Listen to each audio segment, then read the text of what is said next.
Hello friends, welcome to my channel. ഇന്ന് ഞാൻ വന്നിരിക്കുന്നത് ഒരു പുതിയ റെസിപ്പി ആയിട്ടാണ്. അതിനു മുമ്പ് നിങ്ങൾ എൻ്റെ വീഡിയോ ആദ്യമായിട്ടാണ് കാണുന്നതെങ്കിൽ എൻ്റെ ചാനലൊന്ന് സബ്സ്ക്രൈബ് ചെയ്ത് അടുത്തുള്ള ബെൽ ബട്ടൺ കൂടി അമർത്തിയാൽ ഞാനിടുന്ന എല്ലാ വീഡിയോസും നിങ്ങൾക്ക് അപ്പോൾ തന്നെ നോട്ടിഫിക്കേഷനായി വരുന്നതാണ്. ഇനി നമുക്ക് നേരെ വീഡിയോയിലേക്ക് കിടക്കാം. ഇന്ന് ഞാനിവിടെ ചെയ്യാൻ പോകുന്നത് ഒരു ഉണക്കമീൻ ചമ്മന്തിയാണ്. അതിന് വേണ്ടിയിട്ട് നമുക്ക് എന്തൊക്കെ വേണമെന്ന് നോക്കാം. ഉണക്കമീൻ 1 കപ്പ് ഞാൻ എടുത്തിട്ടുണ്ട്. പിന്നെ ചുവന്നുള്ളി 1 കപ്പ്, കറിവേപ്പില, തേങ്ങ 1.5 മുറിയോളം ഞാൻ എടുത്തിട്ടുണ്ട്, മുളക് പൊടി 2 ടീസ്പൂൺ. പിന്നെ ഞാനിവിടെ ഉപ്പ് എടുത്തിട്ടില്ല. നമ്മുടെ ഉണക്കമീനിൽ ആവശ്യത്തിന് ഉപ്പുള്ളത് കൊണ്ട് ഇപ്പം ഞാൻ ഉപ്പ് എടുത്തിട്ടില്ല. ആവശ്യമുണ്ടെങ്കിൽ മാത്രം അവസാനം ഒരിത്തിരി ഉപ്പിട്ടാൽ മതി. ഇനി നമുക്ക് ഉണക്കമീനും ഉള്ളിയും ഒന്ന് വറുത്തെടുക്കാം. ഉണക്കമീൻ വറുക്കുമ്പം നമുക്ക് ഓയിൽ ഒഴിക്കേണ്ട കാര്യമില്ല. ഓയിൽ ഒഴിക്കാതെ തന്നെ നമുക്കൊന്ന് വറുത്തെടുത്താൽ മതി. കുറച്ച് ഓയിൽ ഒഴിച്ചതിന് ശേഷം വേണം നമുക്ക് ഉള്ളി വഴറ്റിയെടുക്കാൻ.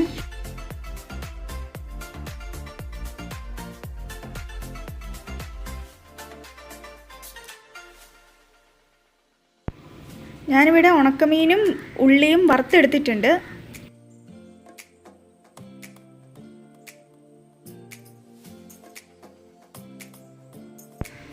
നമുക്കിനി തേങ്ങയും ഉള്ളിയും പിന്നെ മീനും കൂടി ഒന്ന് ചതച്ചെടുത്തിട്ട് വരാം. ഞാനിതെല്ലാം നന്നായി ചതച്ചെടുത്തിട്ടുണ്ട്. ഇനി നമുക്കിതെല്ലാം കൂടി കടുക് പൊട്ടിച്ച് നന്നായിട്ട് മൂപ്പിച്ചെടുക്കണം.